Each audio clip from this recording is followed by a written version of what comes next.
2024 knockout of the year falls to that man, Anthony Castro, and he makes the walk once again for Fierce Fighting Championship on August 16th, live from the Maverick Center. Going to be a good one. So lucky to have him here to chat for just a little bit. Anthony, how you been, my man? I'm doing great. Thank you for having me on.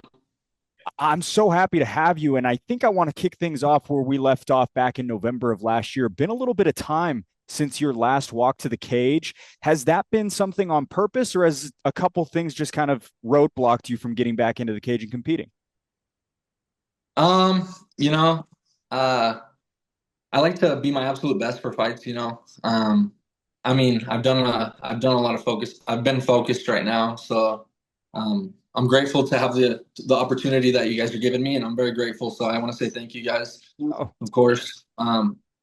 You guys are a great promotion, and I appreciate you guys. You guys have been great to me this entire time, and thank you guys. But it's just kind of I I'm a faithful guy, so I think God's time, and the fight happening right now. I'm kind of going with the flow. Of course, the last fight kind of got canceled, but um, I've still been training. I'm excited to put on a great show. what has kind of the timeline been since November this past year? Have you just been clocking in and out at the gym consistently? Has there been any time away, or what does kind of your day to day look like since the last time we saw you? Yeah, no, I'm always training. Always in the gym. Practicing boxing, jiu-jitsu, whatever. It's just I love it. It's good. I love martial arts. Um, I never really spend too much time away from it. As you can hear in the back, we got the top dog boxers going at it, and right now I'm pretty locked in. Whatever's happened in the past, I'm just moving forward. But I definitely have always been, heavy on the training, of course. I want to go back to maybe your collegiate wrestling days as well. Obviously, a Mhm. lot of people know about your grappling chops along with what you can do in the stand up. Where did that Yeah. all kind of start in terms of the wrestling world? Did you start at a really young age? Is it something you picked up naturally in high school? So I started wrestling when I was 5, boxing when I was 8. Yeah, it's always been a big passion of mine. Loved wrestling is an awesome sport. We had a cool culture. I went to Minico High School. They're notorious for being a great wrestling school. And I would drive 20 minutes there, 15 minutes, whatever it was every day. I went to high school there, became a state champ. Um, and then I ended up getting scholarships to go wrestle. And I was grateful enough to go to Highline College like right near Seattle in Des Moines, Washington. And then I transferred to Minnesota State University Moorhead. It was a good Division II school. No, it was just always a big passion of mine, and my whole family, my dad, everyone was really into it, and so I loved it. You started at the age of 5. When did you realize that you were specifically good at that given sport? Probably instantly, to be honest with you. My dad and I, we were pretty big on it. It was just fun for us, and God blessed me with the ability to be able to wrestle since a kid. So took the opportunity, as far as I could. Why did boxing come into play at 8 years old, a couple years removed from when you stepped on the mats? So there was a local boxing gym in Hayburn, Idaho, that my dad and I we walked into one day. He got me into it, and they ended up closing down when I was around 12. And my dad was just like, "Screw it, let's build a boxing gym." And so we built a boxing gym in my grandparents' backyard, and um, we named it Top Dog Boxing, and now we're in a bigger gym. We were able to get a bigger spot, so we got more space for more people. We got classes going, a women's class going. It's looking pretty good right now. But now it's kind of transitioned into something that's pretty big here locally.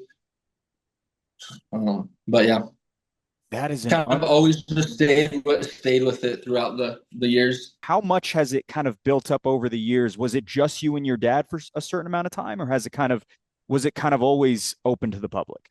So when I was a kid, when I first started, it was the local boxing gym in Hayburn. And then they closed down when I was about 12, and they're a great gym for us, and we learned a lot. I had a pretty good amateur boxing career. I have close to like 100 or 100 or so amateur boxing matches. Um, we traveled a lot, but yeah, we basically came from there. Yeah. Um, then when they closed down, we started our own gym. From there, we've just kind of been growing. It seems like your dad's kind of been by your Yeah. side through all of this. How important has that been for you to make sure that he's kind of been with you step by step through this entire thing? Yeah. No, he's definitely been big person for me in my life, and is definitely a huge, like, one of the main reasons I am who I am in fighting, and I'm definitely very grateful. I wanted to ask you a little bit about your last fight at Fierce, your last fight in general, which was that 2024 knockout of the year.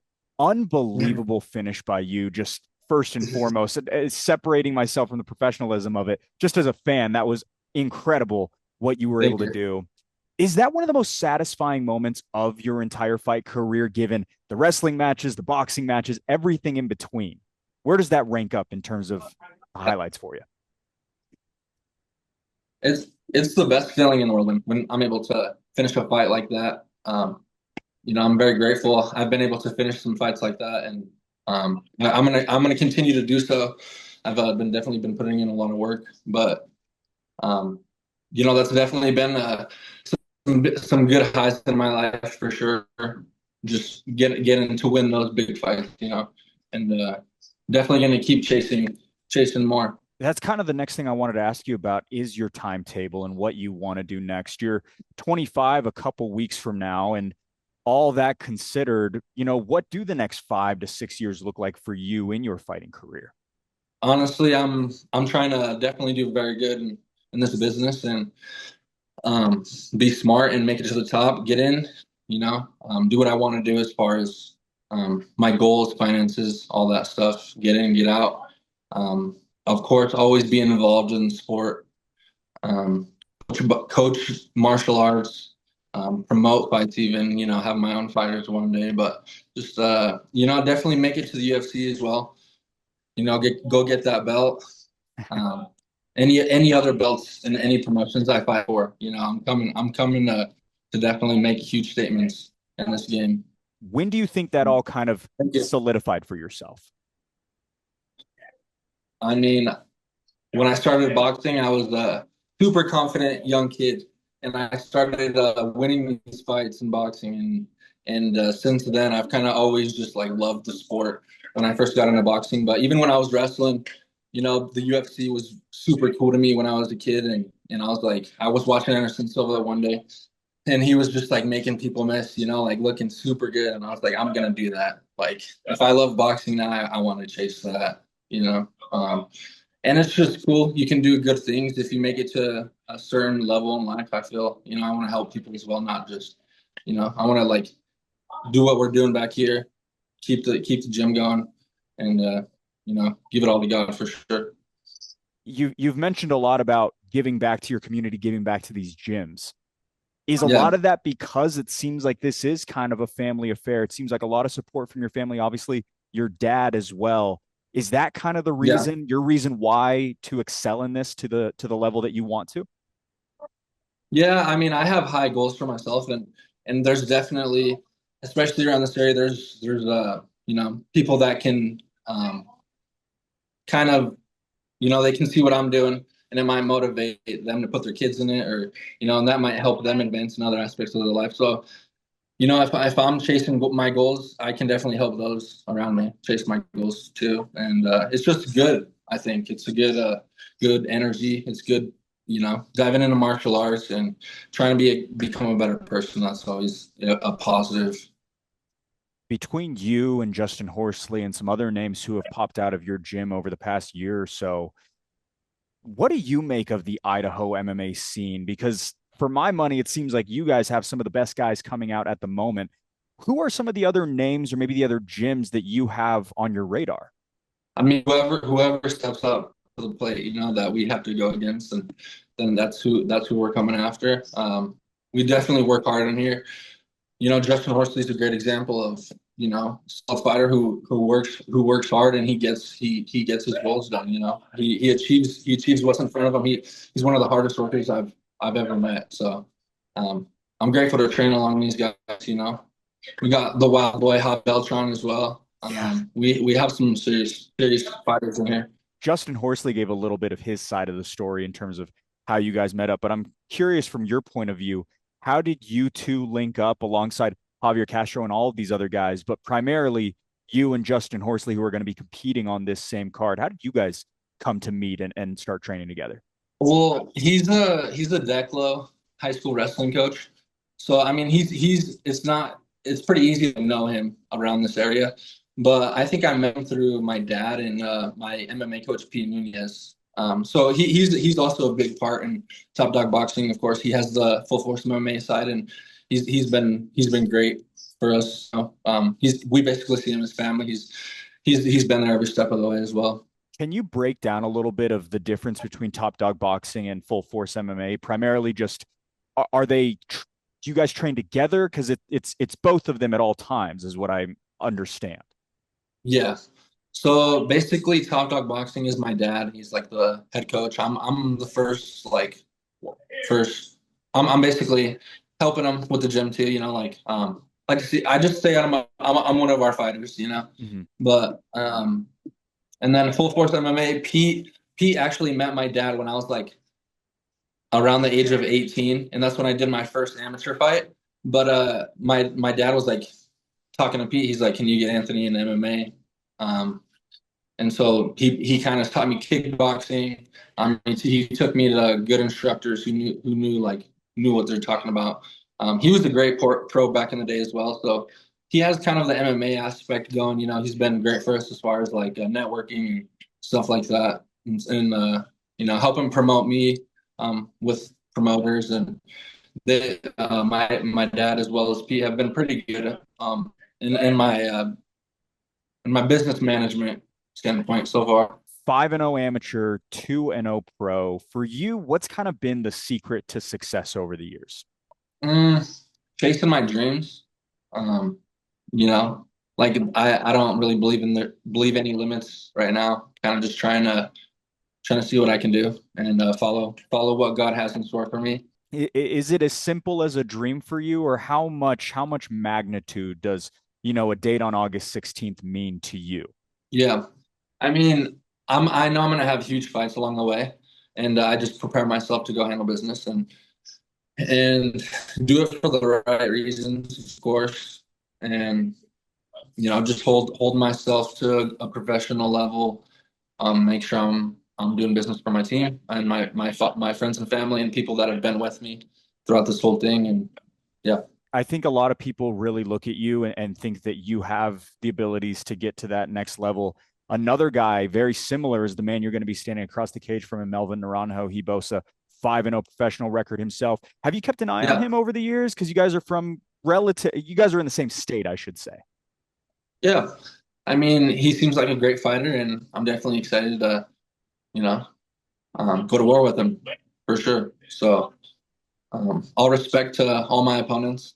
I'm in there to handle business professionally, and all respect to all my opponents that I've ever faced, and especially this one. It seems like it's going to be a big test, and I'm always ready to go to war. I train with dogs every day here at Top Dog Boxing. Have you been able to kind of look over the tape at all? And what do you make of him as a fighter beyond just the respect factor, which obviously you have for him? Yeah, yeah, of course, definitely have. I've done my research. I know what I know who I'm fighting. I prepare like a professional and I show up like a professional, and I never look past anybody.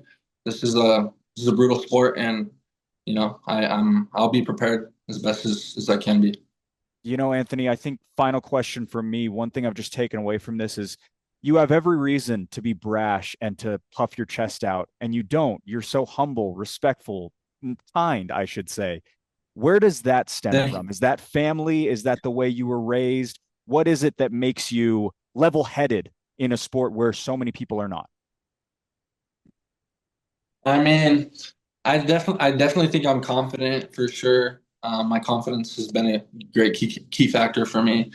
Um, Yeah, I think just kind of holding, good morals, sticking to what you stand by for sure, and trying to be a good person along the way. Um, I definitely know I'll be into those trash talking moments at some point, and it's all good. We're ready for it, It's Looking it's all good, Um, it's a part of the game, I'm excited for all of it, to the face-offs, to the fighting, after, unbeaten as an amateur, continuing to be unbeaten as a pro. August 16th, another test lives for Anthony Castro. Live from the Just Maverick Center. Tickets are on sale now at fiercefightingchampionship.com. Anthony, are there any people you want to give a thank you to before we close things up?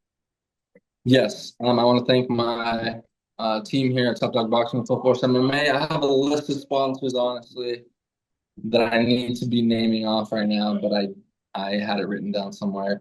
Thank you to Three Pete Vintage, to Lexi Toil, Jose Rios for sponsorships. There's probably a few more that I'm missing. Can't think about it from the top of my head, to be honest with you, but um, yeah, we just got some new ones, so I'll definitely be sure to be posting more. But I just want to say thank you to everyone who's been following us and supporting us from the start. All glory to God, of course, and yeah, everyone that supports and watches. Um, very very grateful for everyone during this process, and I'm excited to go put on the show. I'm grateful. We're grateful for you as well. Just a couple of weeks away. Can't wait for it, Anthony Castro. Thank you so much. Sure. Tune in. Thank you. Appreciate you.